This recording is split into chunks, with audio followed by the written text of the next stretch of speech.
Hello guys, and welcome to a new Division 2 video today by myself, Vulcan, and Attack Power. Hello everyone, Attack Power here, and super pumped for this awesome third place fight. In this video, we have for you game 2 of a best of 3 between URI and Farid Rommel in the third place final of the Division 1 Season 10 playoffs of the Steel Division 2 League. Today they are playing on Orsha North once again, and on our left in the red team playing on the allied side we have URI TANNER using the CIABG with the Maverick deployment type, and on our right in the blue team playing on the Axis side we have Farid Rommel using the 5th SS Viking with the Maverick deployment type. What do you have to say about these divisions, Attack Bar? CIABG, very strong new division. A lot out of the Dunkirk DLC. Tons of very spammy units, lots of 15 and 20 point infantry. He's actually bringing 110 infantry with only 7 infantry slots. It's quite impressive. And then you have your Rommel spam, you get some Fireflies and stuff. A nice spattering of Arty and Typhoons and things like that. A very strong division overall. Definitely one of the stronger out of the DLC recently. On the other side, 5th SS-Panzer, a pretty well-rounded Panzer division. On the bottom of a lot of tier lists. I shouldn't say the bottom, but not highly regarded. Me personally, I like it as a nice balance. It's more of an infantry division almost with some good tanks. You actually have a very chunky infantry tab. Still a kind of an odd choice for Orsha North. It doesn't have a ton of CQC. It's got the standard stuff, so a little odd in that respect, but yeah, we'll see how it handles. I mean, its armor should do quite well against Rommels and such. Yeah, absolutely. It might have some good open ground control, although I don't think it comes with like many Grilla or like cards and stuff like that. It's more of a just one. It's more of like a tank division primarily. Yep. Rather than support weapons. Anyway, the game's underway. Let's have a quick look at what's going down. So URI TANNER on the top side, leading the charge with the Daimler. He's also got his VulcanHDGaming there. He's got a 17-pounder, Rommel 6, Crusader AAs on the top side. Spitfire Mark 5 coming out at the start as well. We've got the FO Fusiliers leading the charge into the centre with a Panzer and some more converted gunners. On the bottom side, it's just going to be M5A1's converted gunners, Rommel 6 there again as well. And the VulcanHDG leading the charge. On the top side for Farid, we've got the MG42 coming in with the Panzergrens. There's going to be a Panzer in there, a couple Pioneers with the Jagdpanzer Su-76. We've got the Jagdpanzer 4 up on the hill with the MG42, Spear Troops and Panzergrens there. Into the middle, Panzergrens, Pack 38 on the bottom side, Sturm Pioneer, Panzergren, Panzer and the Su-76. Spitfire currently trying to shoot down the Ju-87 as the action gets underway. Or Ju-88, this is the Spitfire with the 20mm cannon, so it actually can do some nice damage. Now it runs out of ammo in a half second, so it did run out of ammo, but Ju-88 already smoking, so there's a chance this thing could pick this kill up. Yeah, the Czechoslovak pilot looking for the kill here, and it's been retreating for a little while. It is going to get away. That Ju-88, because it is a recon bomber, it basically is a bit faster than usual and had plenty of time there. Yep. TANNER on the early 1410. It's very viable from the blue side to capture this red town. It's kind of hard to stop reinforcements from getting into this town at the beginning. It's a lot easier to hold the southern town than it is the northern town. We do see Rommel 6 on the hill, though, putting down some HE fire. That's definitely going to be tough. A big thing CIABG has is a lot of HE tanks in the support tab, like a lot of 2K HE. We see 2 cards in this deck, so it will be interesting to see how he utilizes that. Pack 38 on it, though. Rommel 6, how much armor does this thing have? 70mm only, so he should be able to kill this. Yeah, now, he can probably try and take it out.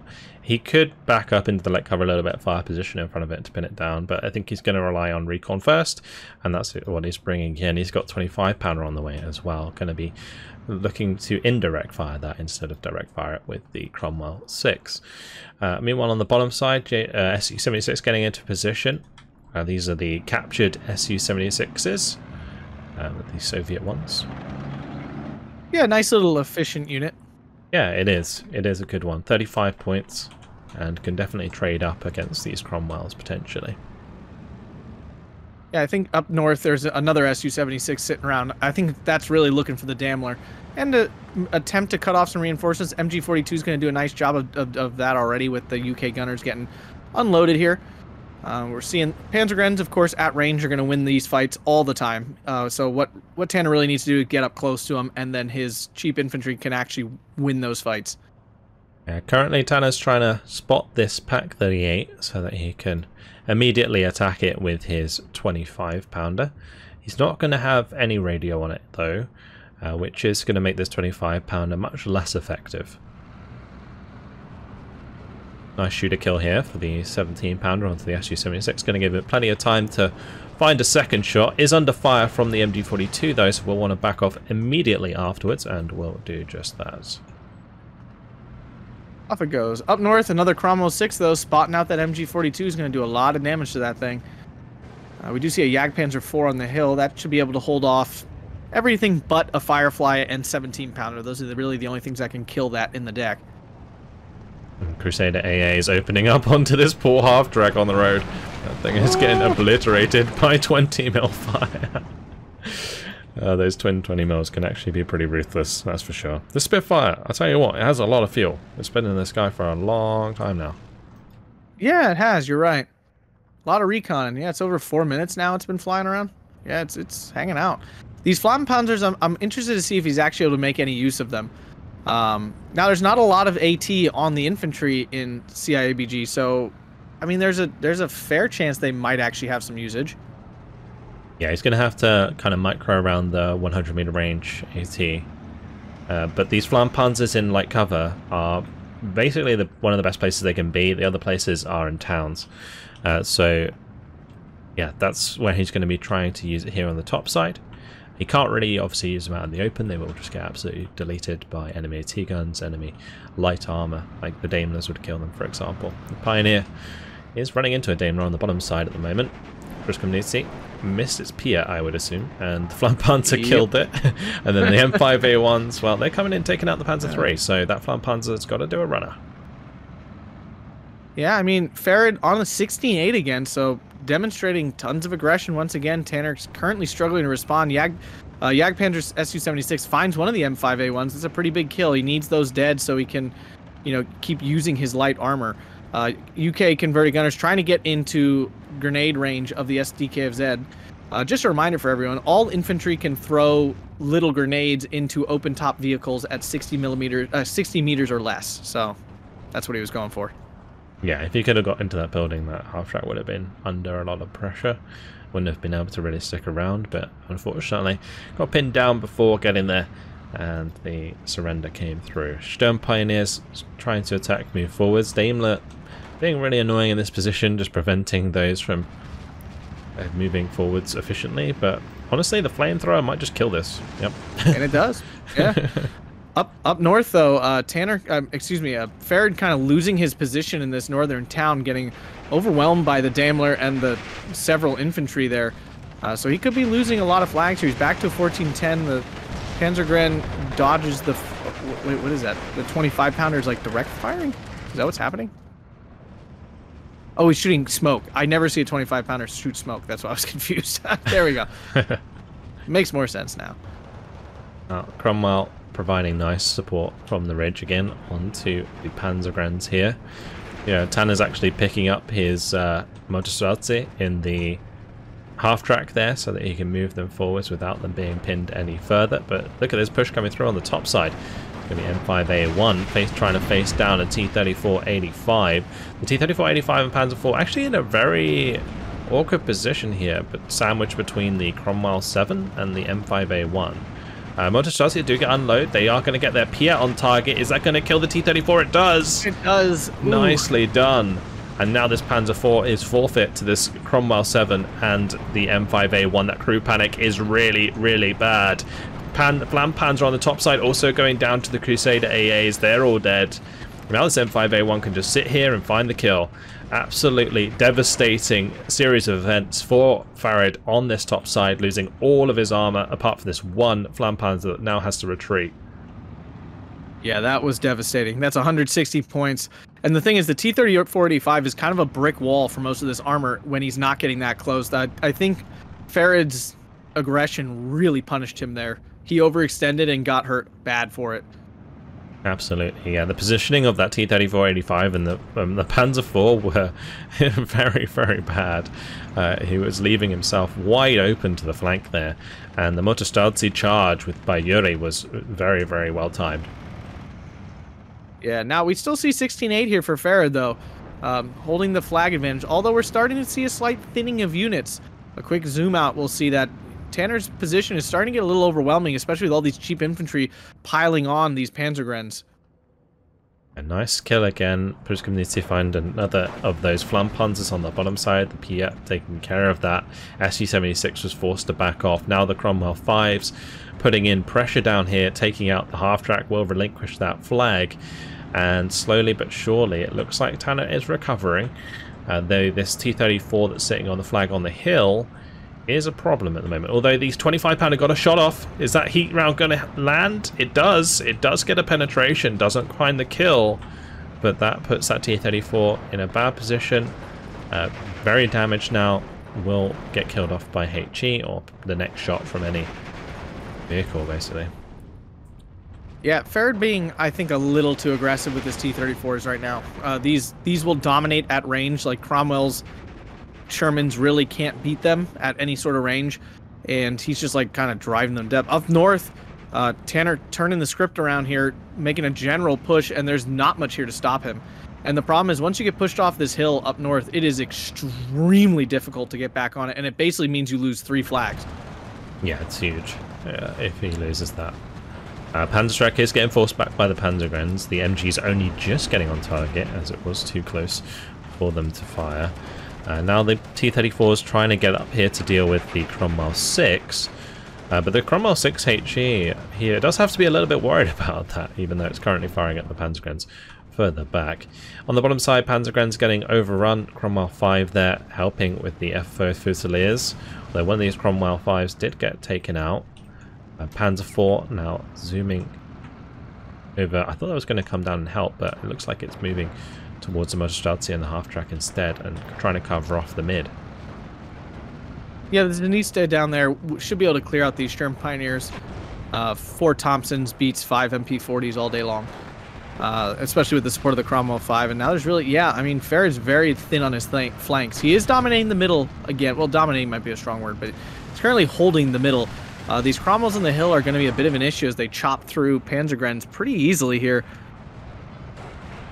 Yeah, and I think URI smells blood at the moment. Like, it kind of really feels like that, where he's seen that he's killed a lot of stuff and he's damaged like a lot of these vehicles, and now he's just kind of continuing his pushes to take back a lot of these flags, and is getting almost equally aggressive with his units right now.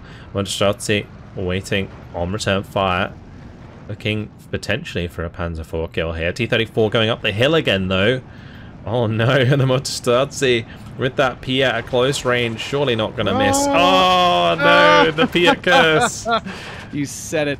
And he's suffering from hill pressure, so he's not shooting his main gun, and now he dies. Yeah, the second one lands on the mark. Those Piat's base accuracy of 50% does cause that to happen more often than you'd like. We also see a Jagdpanzer IV stuck on the hill as well, also shooting nothing because of his gun depression issues. Panzer IV going down south of the Motorstraße there. That Piat did not miss. So another armor piece going down. Farid trying to keep up the pressure. Now we're in Maverick. We're in the B phase. So both players with a lot of income. A Panther coming in for the center here. Now that is it's an ace, so he'll probably die within a few seconds, but Nicolas Ilek arrived. It's my favorite Panzer camo in the game. Looks very cool. Yeah, it does look really cool. It does really have nice. The Zimlet on it, which is nice. But yeah, the URI TANNER on the bottom side here, bringing in the unique recon units, the VulcanHDGaming. These guys with their Molotovs, actually pretty scary. They're very units strong at close range. And currently trying to deal with the Pioneers and Sturm Pioneers at range with the MG34s and their Lee Enfields. But F4 Fusiliers coming in waves now. The spammable 15-point infantry from CIABG. Up north too, Tanner's attack is getting turned back a little bit here. The piles of Fusiliers not being able to cut through these Panzer IVs and Panzergrens, although there's still not a lot here. You know, all this armor on the hill could push forward really at any time. The problem with Panzer IVs here is they don't trade great with Cromwells at all. Cromwells can very much kill these Panzer IVs, and they're cheaper, and they are faster, and there are a lot of other things. Down south, Fusilier's pushing through. He might be going for the T-34 like AT attack again. Looks like he is. He definitely is. T-34 on the run now, sensing the danger. Sometimes players will fast move on top of your tanks and unload next to them to get the AT off, and in this case, Farid reading that and managing to back off in time. Farid's still holding on to this flag lead. I didn't think that URI TANNER really capitalized as much as I thought he would on the amount of kills he managed to get, but he can still stabilize this game and is bringing it back to a 13-11 now. Nico Lusilek finding his first kill in the center, finding a second penetration now onto the Cromwell 5 as that goes down. So a couple nice kills here. Daimler Cromwell 5 taken care of. Something doesn't look right about the timer. 46 minutes on a single tick from here? That doesn't sound right. They must have put it on 60-minute time limit. That would be the only reason why. Yeah, that's what it looks like. Interesting. Panther D coming in as well now. JU-88 Recon. Sorry, go ahead. Yeah, I will confirm that this is a 50-minute time limit as it is a league game. It's just obviously they put it on a 60-minute time limit for the lobby so that the game doesn't end immediately, so they can take a look at the tickets. But yeah, the minor defeat timer is going to be like really, really janky. So sorry about that, guys. It's just not. Yeah, it's just not right. JU-88 up north going down. I mean, Farid's doing a nice job of holding on to this hill. Like I said, if he loses this, he's up the creek without a paddle. So he needs to hold it. And we do see more troops coming in. More Panther Ds. Apparently he thinks Panthers are the way to go. It looks like Farid has tried to transition to mid control on the map, which can work, but he already kind of had mid control. So there's nothing really to gain from doing so. And by putting so many points into the mid now, he's completely relinquishing the top and bottom side of the map. Like, the concentration of units on both sides is massive in favor of URI at this moment. Yeah, and I don't think you can win this game giving up the flanks completely. 17-pounder, finding that Jagdpanzer 4, it's one of the only things that can really kill it. Farid trying to get out of range in time, will he? And he does. That was dangerous for him because, again, that unit's kind of holding down the center here right now. Farid's going to want to get his mortar on target ASAP. Panzergren struggling against the F4 Fusiliers. This is where those MG34 ones you like so much would have been handy. Attack yes. Yeah, 5th Panzer has a special Panzergren unit, MG34, that has a double submachine gun, 150mm. So it does a little bit better at CQC than your average Panzergren guy. Might have actually held up here, but the normal one will not. Yeah, we got the Stuart leader dying on the bottom side, trading for the Panzer 3M. Cromwell 7 taking a shot from the mid there from the Panther D.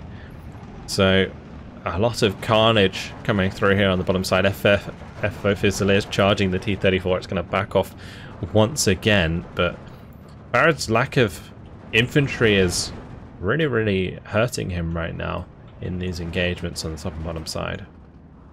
Yeah, absolutely. And this is why I thought it was a little bit odd of a choice, 5th Panzer.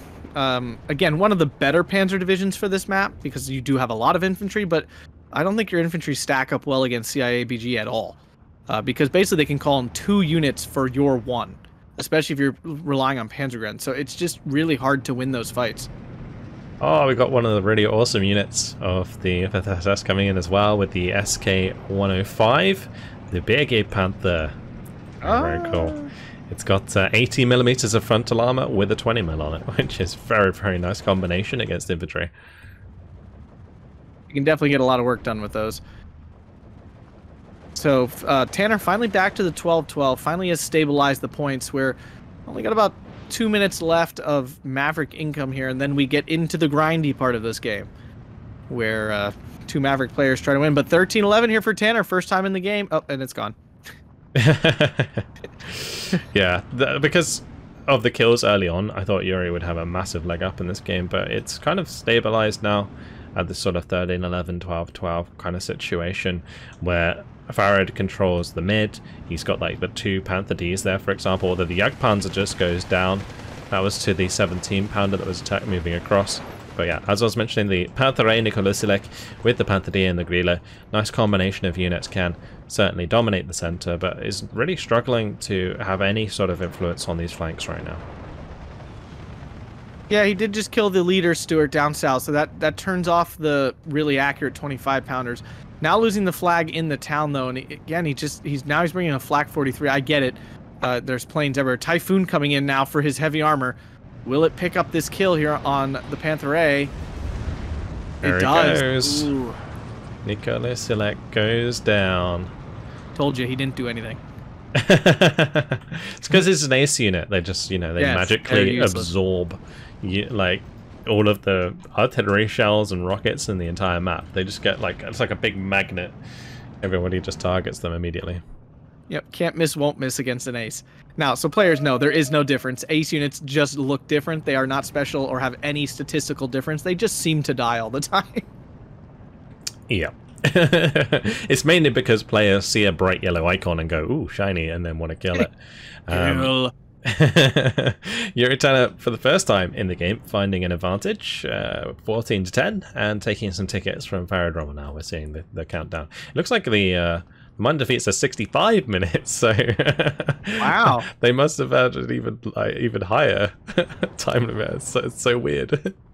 Yeah, what is? It's definitely not a timer because the timer counts unless there's down, no not time up. limit, maybe. Yeah, there's no time limit because the timer counts down, not up. So I'm not sure what they set this on. That these time limits are so stupid. Yeah, they must have set it to night time limit. Is what I mean. Oh, okay. Yeah, that's so strange. Yeah. But anyway. I mean, Tanner's opportunity here is really down south. That's where he's making the progress. Although this little pocket of resistance down here is going to be hard to kill.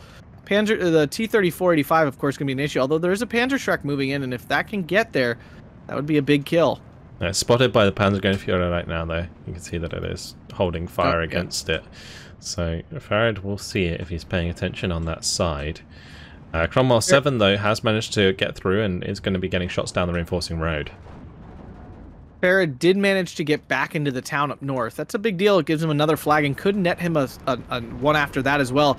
17-pounder versus Panther D, not exactly the matchup you want, especially with the guerrillas standing right next door doing nothing. That's kind of frustrating for him. Yeah, although the Pioneer getting on it.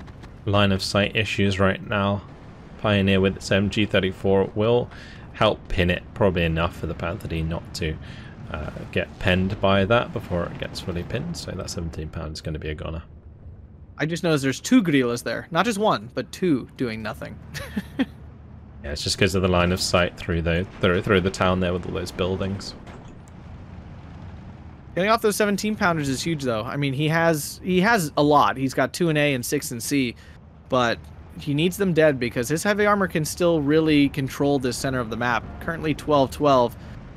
Cromwell 7 holding up these infantry here should be able to kill off the SDKFZ quite easily down south. We see converted RAF now moving in. More of those fun. These guys are 20 points. They're not as cheap as the 15-pointers, and they also have a nice machine gun and stuff. Nice unit, big and chunky.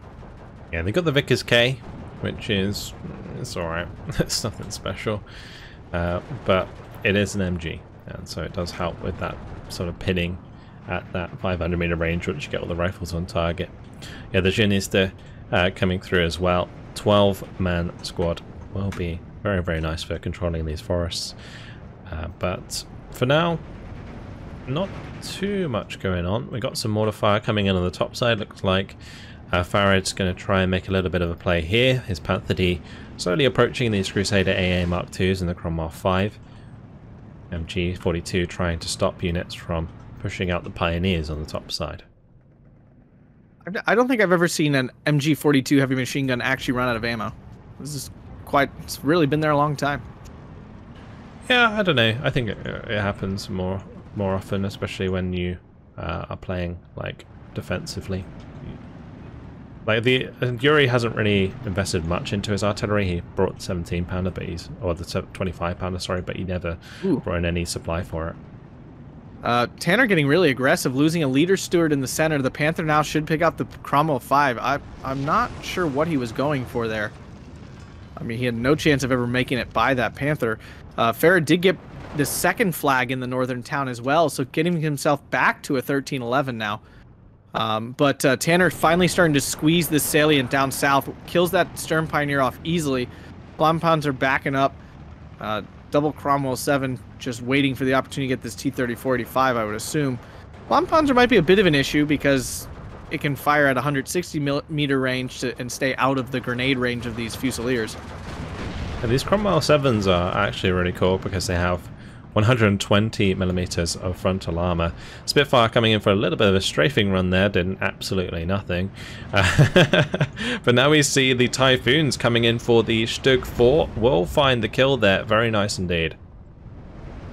Yeah, Flak 43 a little too far to stop those from doing what they came to do. Yeah, back up north here, Panzer IV trying to hold off these waves of infantry. And this is the thing too in C phase, is that CIABG can still call in tons of infantry. You can basically with your 15-point infantry call in what, like 5 of those? 6. You can call in 5 of them per tick, while you know Rommel can only call in 2 Panzer Grenadiers. Yeah, it's pretty nasty. Those are Fusiliers, actually really just nice value, expendable squads that you can attack, move forwards whilst you're supporting them with your abundance of Cromwells. We're seeing on the top side now the Cromwell 5 moving forwards, finding the Panther D. That's not a target he wants to find at close range. Nope. Not at all. Cromwell goes down. Yeah. Grilla getting some really good shots from the high ground here across onto those infantry in the buildings, chunking them slowly but surely. The Grilla's in the center, taking out the converted RAF. So making sure that he's continuing to control the open ground, but having relinquished these hills so far, it is just making it hard work for Farid. I feel like Farid made this game harder for himself than he needed to. Yeah, very possibly. And one thing you forget about this map is there are so many weird lines of sight, like into the center or, you know, from the hill over to the other hill, that it's easy to forget about how easy it is to control that when you have those hills. And the Flampanzer here in combination with the Panther D is actually really nice on the top side there, because the Flampanzer forces the Cromwell to move, did a little bit of damage, enough that the Panther D one-shot the Cromwell 5 afterwards, or the Cromwell 7 afterwards, which was really, really good. So very nicely played by Farid. Now the Stug 4 going to be engaging the Cromwell 7 on the bottom side, but Panther D goes down to the 17-pounder. Good kill by URI. Yeah, I mean, and the Firefly just killed a Panzer IV as well, so some big losses there. And you know, he's not going to be able to really replace those Panthers anymore. They're just too expensive, and he needs troops too badly. But in the northern area, although the Panther D did wipe out a lot of that armor, we do see some FFO Fusiliers moving in dangerously for that Panther D. It is backing up, though. Senses the danger. Yeah, I mean, the Panzer IV there on the edge of the hill got taken out. But now Typhoon coming in, but will not have line of sight to engage the Panther D with its rockets. And now the Flak 43 is on it and will force that off quite quickly. On this bottom side, the Cromwell 7s kind of failed to do too much. I thought that the 3 Cromwell 7s here would just end up overwhelming this T-34, but this T-34 has survived for so long in this game, is actually getting to the point where it's running out of HE shells. So has been holding back a lot of this infantry, a lot of this armor, and the Genista, just another victim of that T-34. Yeah, and that's why I said earlier, I think Rommel should have been a little bit more careful with these T-30-45s, because they can be so good against this division. Because Cromwell's just struggle to kill them. They're not super expensive to call in. And I have a feeling that's why Farid picked 5th SS, because it has a whole lot of armor that Cromwell's just can't kill very efficiently. So your armor matchup is fantastic. Yeah. He's still managing to hold on though, and he is on the ticket lead. He's got 13 to 11. We got a very large ticket lead for Farid, and he's continuing to tick it down, which is all he needs to do in this Maverick versus Maverick matchup. We are currently 27 minutes in, so just over halfway through the game. There is also to play for still, and this mid control from Farid Rommel might still pay off in the long run. Yeah, I mean, he's winning pretty definitively right now. It just feels like Tanner's on the verge of you know, capturing some big areas. Although Farid pushing up north with a whole bunch of Panzergrens and Pioneers, a nice push here, kind of wiping out all those Fusiliers and stuff, getting back in there. Really broke down Tanner's assault here in the north quite nicely. So credit to him for that. Down south, though, things definitely a little bit more dangerous with the 17-pounder moving into position. Grilla gonna try to take a shot at that. This could be anyone's kill here. Will the 17-pounder land? It misses. Will it get another shot off before that Grilla shot hits? Oh, the Grilla was so far off with that shot that it barely affected the suppression. Now the 17-pounder gonna be getting eyes on the Stug 4 as well. Will it be able to finish that off with a second shot? It's already landed one penetration from before. It only needs to land one more. It misses twice. What's going on? 17-pounders can be so unreliable sometimes, but this 17-pounder is actually finding a lot of value. It's already killed a Panther D. And so for 80 points, you know, he's already paid himself off like 3-4 times over. Although on the top side, FFO Fusiliers did find the Panther D with the AT grenade. So that's pretty big because it takes away, like you said, a Panther that is very difficult to replace as Maverick at this point in the game.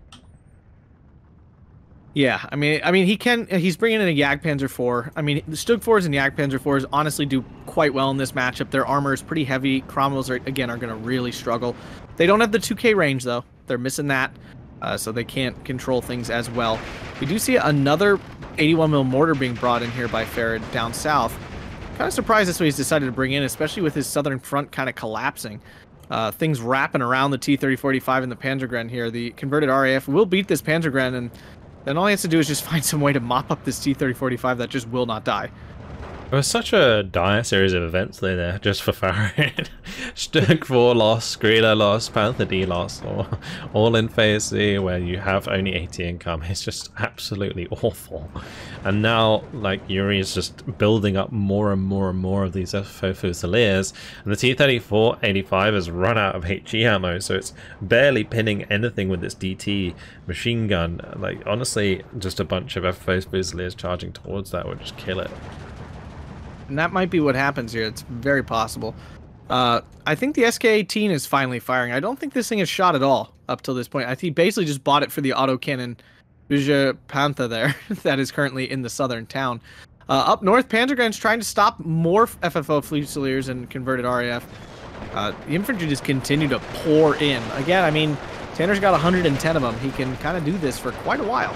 Yeah, I think these Panzergrens are just a tad outnumbered. Just a bit. And again, that is the number problem we talked about. I mean, you're basically calling in 2 Fusiliers per 1 Panzergren. And, you know, especially if the Fusiliers get any closer than machine gun range, they're going to absolutely crush those Panzergrens. And we can see that happening here. There's just too many. Typhoon now coming in to finally kill off this absolute chat of a T-34. Verda. It will finally die, I think, here as the Chinese do spot it for that rocket strike. Goodbye, T-34. You were a hero. Yeah, and you know it's not good when it's basically an 81mm mortar holding the line. And this Cromwell 7 is right there. Like, it pops forward. All this stuff is dead. Yep. Yeah, this is... Tanner just... All he needs to do, really, is sneak out onto the edge of that light cover and he'll spot all of that stuff. Yeah, up north, Farid's Pioneers finally starting to get broken down. The Pioneer is too close to the converted RAF to throw a grenade. Oh, no, it's reloading. Nope, it is too close. So he's finally backing it up to try to get that grenade off. No, I think it was reloading. Now loses the flag. It just finished. Was it? Because it was on the reload for a while. Weird. Those things take ages to reload. Jagdpanzer. Yeah, they do. That's true. Oh, you don't want them to reload fast. Let's be real. True. That'd be pretty awful. The only HE Satchel that reloads relatively quickly is the Bombeshi in the Nov. Yeah, in the Novi. Because it does less damage. It doesn't feel that way when you're doing it against them, but yeah. Although that division deserves it. It's okay. Yeah, you say that we need to nerf Nov? No, not saying that at all. They deserve it. They suffer enough things. They can have a good Pioneer unit. The Panzergren down south tried to catch that Cromwell, was not able to do it, and now is going to get pinned and either killed or surrendered for its efforts. Still only 13-11 for Tanner at the moment, but The disparity of units is massively in favor of TANNER. Especially with this Jagdpanzer under threat from the Typhoon. Oh, and it gets killed in one strike there. That's kind of unlucky, I feel, because I don't think it was damaged. It was reversing in the right direction. Usually, like one Typhoon would struggle to find a kill there. So yeah, it really just comes down to how many rockets land up hitting the target, and it's kind of a roll of a dice. You know, along with suppression, it wasn't suppressed, so. Yeah, not lucky there. Cromwell 7 still not making the push out, though, down south here. Kind of surprising. I mean, this just goes to show you how many flags are in the middle of this map. It's easy to forget how many flags there are to capture in the center here, and that's why Farid's held on so long. Still have 17 minutes to go, though. And TANNER, again, yeah, as we mentioned, in a pretty overwhelming position. A whole pile of Fusiliers moving into the northern part of this the northern part of the southern town. Although the Bajor Panther here coming to stop all the fun. Yeah, the BG Panther. Very, very nice. But the FF Fusiliers with the about to jump into the building, get there. 80 on target, and that will go down, although he won't have chance. Saved by the bell as Farid surrenders and gives up the game for URI after 34 minutes and 10 seconds. So it's a 1-1. Yeah, I mean, I'm actually a little surprised he surrendered so soon. He still had a pretty big advantage. Now, we knew that he was way behind and stuff, but I don't know. That felt like a very, perhaps, preemptive. If you were Farid in that situation, you would have felt every loss there. Like, especially that situation where you lose like 3 of your primary units within like 2 minutes. Like, that feels awful in that situation in Phase C. Oh, yeah. I'm not saying I think Farid would have turned it around. Usually he plays it out a little bit more. He's usually a guy who like plays to the bitter end. So it's just surprising to see him scoop there. But kills, death tiers, we have 3,075 for TANNER and 2,645 for Farid. Actually, not a huge gap. But the thing to remember is that like a lot of those kills for Farid is like 15-point units. So he killed a lot of stuff and still only killed 2,600 points. Yeah. And also, like, left on the map is, like, in terms of disparity of units, it comes down to the fact that there's a lot of 15-point units. This T-34, though, there we go. Verda killed a Cromwell 5, 3 Cromwell 7s, a Geniste Panzerstreck, a Fusiliers. Absolute hero. Yeah, and I have to imagine that's what Farid's plan was when he picked this division, was this kind of, you know, armor matchup where the Cromwells get absolutely slapped by most of his armor. He just wasn't able to keep back the tides, the hordes of infantry. Yeah, unfortunate. Well, anything else? Anything else you'd like to add? Yeah.